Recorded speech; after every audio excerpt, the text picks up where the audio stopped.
Hello everyone, আসসালামু আলাইকুম। আপনারা সবাই কেমন আছেন? আশা করছি আপনারা সবাই ভালো আছেন। আলহামদুলিল্লাহ, আমরা সবাই ভালো আছি। শিরিন ডেইলি ব্লগে সবাইকে স্বাগতম। প্রতিদিনের মতো আজও একটি সুন্দর সকাল দিয়ে ভিডিওটি শুরু করছি। আমার ভিডিওটি যদি ভালো লেগে থাকে তাহলে অবশ্যই একটি লাইক দিয়ে দিবেন।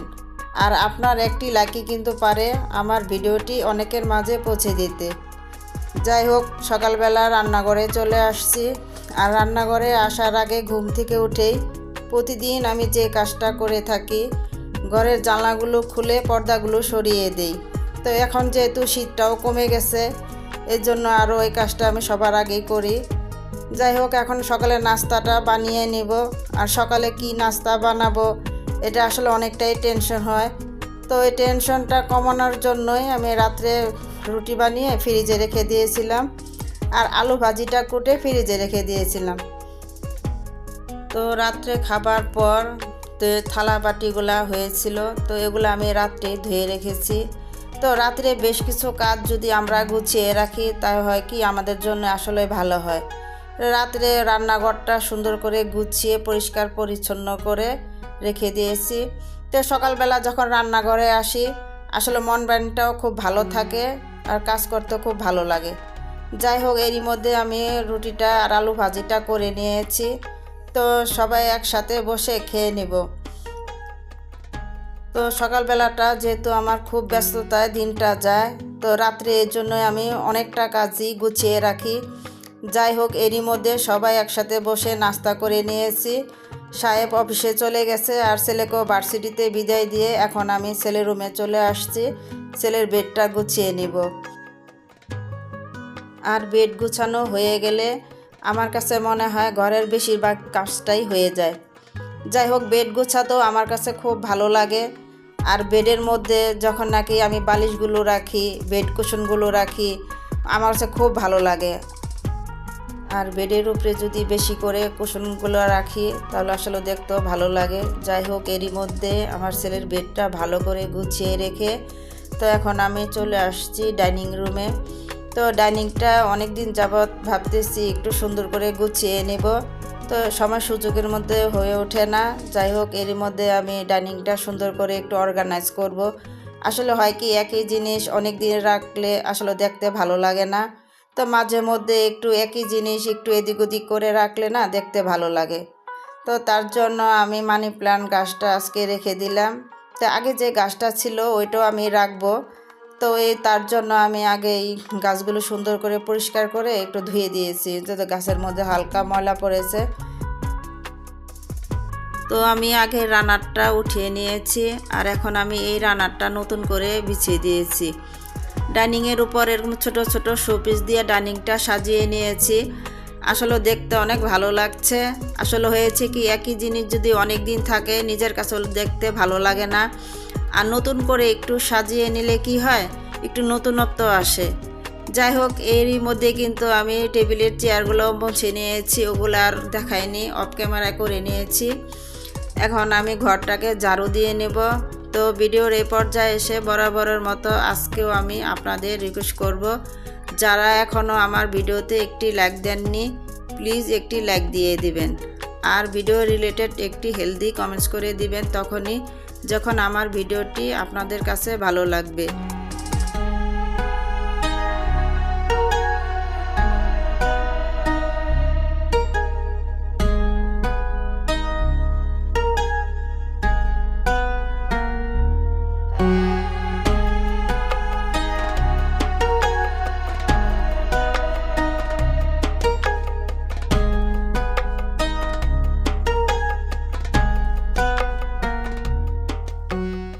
এখানে কিছু গাছ রেখেছি। গাছ তো ইদানিং আমার কাছে নিশার মতো লাগে গাছ লাগাতে, আর এদের দেখতে খুবই ভালো লাগে। আমার মন যখন খারাপ থাকে তো এখানে এসে কিছুক্ষণ দাঁড়িয়ে থাকলে মনটা এমনিতেই ভালো হয়ে যায়। যাই হোক, গাছগুলোকে একটু পানি দিতে হবে। তো অনেক দিন হয়েছে গাছটাতে আমি পানি দিই না। তো এখন গাছটাকে একটু পানি দিয়ে একটু স্প্রে করে দিলাম যে পাতাগুলো একটু ভালো থাকবে। তো এইভাবে না গাছগুলো আমি যত্ন করি। আর গাছগুলোকে পানি দিতে এসে এখানে দেখতেছি অনেকটা পানি পড়ে গেছে। তো এখন এই পানিটা আমি ভালো করে মুছে নেব। তো এরই মধ্যে কিন্তু ঘর ঝাড়ু দিয়ে আমি ঘরের সম্পূর্ণ ফার্নিচারগুলো মুছে দিয়েছি। আর আমি কিন্তু ঘরের সবগুলো ফার্নিচার দিনে 2-3 বার পরিষ্কার করে দিই। তারপরেও মনে হচ্ছে সবগুলো ফার্নিচারের মধ্যে হালকা ময়লা পড়েই থাকে। কেউ হয়তো দেখলে ভাববে আমি 2-3 দিন হয়ে গেছে ফার্নিচারগুলো মুছে দেই না, কিন্তু প্রতিদিনই মুছতেছি। আর তাছাড়া এখন তো শীতকাল, আর শীতকালে একটু হালকা ধুলাটা একটু বেশিই থাকে। যাই হোক, সবসময় চেষ্টা করি নিজের ঘরটাকে পরিপাটি করে গুছিয়ে রাখার জন্য। এখন যে এই গাছগুলো আমি পরিষ্কার করে নেব, তো এই গাছগুলো আমার পানির মধ্যে থাকে। তো আমি এই গাছগুলো সবসময় সপ্তাহ মধ্যেই চেষ্টা করি যে 1 সপ্তাহ পর পর এই গাছগুলোকে পরিষ্কার করে নেওয়ার জন্য। না হয় হবে কি, মশা হতে পারে বা পানিটা একটু ঘোলাটে হয়ে যেতে পারে, দেখতে ভালো লাগবে না। তার জন্য পরিষ্কার করে নিয়ে এখানে রেখে দিলাম। যে আপু ভাইয়ারা আমার ভিডিওগুলো দেখেন, আমি আশা করব ভালোবাসা আর ভালো লাগা থেকেই আমার ভিডিওগুলো দেখেন। আর আমি আরও আশা করব আপনাদের কাছে আমার এই ছোট্ট পরিবারে একজন সদস্য হয়ে আপনি থাকবেন আমার পাশে। আর এই ধরনের লাইফস্টাইল ব্লগ যদি দেখতে পছন্দ করেন, তাহলে অবশ্যই আমার চ্যানেলটিকে সাবস্ক্রাইব করে আমার পাশে থাকবেন। তো কথা বলতে বলতে অনেক কথাই বলে ফেলছি। এদিকে আমি রান্নাঘরে যে মানি প্ল্যান্ট গাছটা, এটাকেও আমি সুন্দর করে পরিষ্কার করে এখানে রেখে দিলাম। এরই মধ্যে অনেকটা সময় কেটে গেছে। তো এখন তো আমাকে দুপুরের জন্য রান্না করতে হবে। তো আমি এখন 2 চুলায় রান্না বসিয়ে দিয়েছি। তো 1 চুলায় ভাতটা হতে থাক, এদিকে আমি বাঁধাকপিটা রান্না করে নেব। তো ঘর সংসারের পাশাপাশি সব কাজই আমাকে করতে হয়, যেহেতু আমি একা হাতে কাজ করি। তো সবসময় চেষ্টা করি সময়ের মধ্যে কাজগুলো করে নিতে। আর রাত্রে খাবারের পর যে আমি প্লেট গ্লাসগুলো ধুয়ে রেখেছিলাম, ওগুলো আর আজকে উঠানো হয়নি। তো রান্নার পাশাপাশি এই কাজগুলো আমি করে নেব।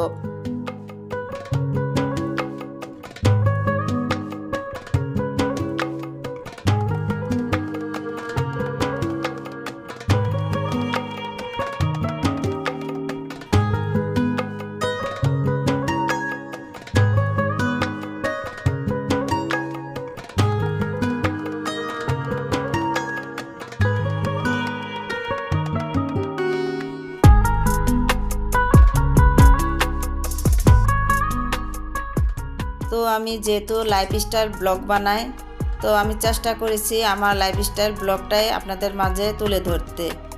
মূলত আজকে আমি ভিডিও করেছি আমার ঘর সংসার কিভাবে পরিপাটি করে রাখা যায়, মূলত ওইটা দিয়ে আমার আজকের ভিডিও। আশা করছি আমার ভিডিওটি আপনাদের কাছে ভালো লাগবে। তাছাড়া আমি কিন্তু নতুন ভিডিও বানাচ্ছি, অনেক সময় হয় না, অনেক কথা আছে গুছিয়ে বলতে পারি না। আশা করছি আপনাদের কাছে ক্ষমা সুন্দর চোখে দেখবেন। যাই হোক, এরই মধ্যে আমার রান্নাটা হয়ে গেছে।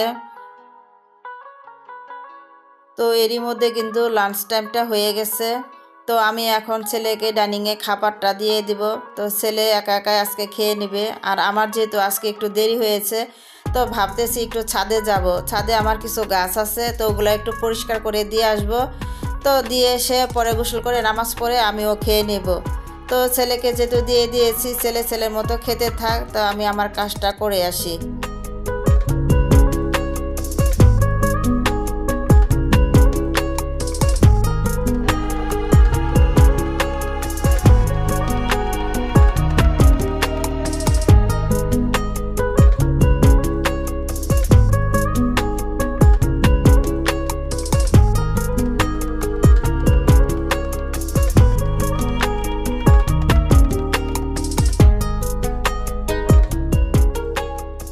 তো আবার চলে আসলাম বিকেলবেলা।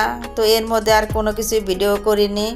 তো এখন বিকেলের জন্য একটু নাস্তা বানাবো। তো তার আগে আমি দুধ চা বানিয়ে নিয়েছি, আর এখন একটু পাকোড়া বানাবো। ছেলের খুব পছন্দের এই খাবারটা। যাই হোক, মাঝে মধ্যেই আমি এভাবেই তৈরি করি খাবারটা। তো আমার আজকের ভিডিওটি এ পর্যন্তই। দেখা হবে পরবর্তী ভিডিওতে। সবাই ভালো থাকবেন, সুস্থ থাকবেন, আমার জন্য দোয়া করবেন। আর আমার ভিডিওটি যদি ভালো লেগে থাকে, তাহলে অবশ্যই আপনার আত্মীয় স্বজন বন্ধুবান্ধবের কাছে বেশি বেশি শেয়ার করে দেবেন। আল্লাহ হাফেজ।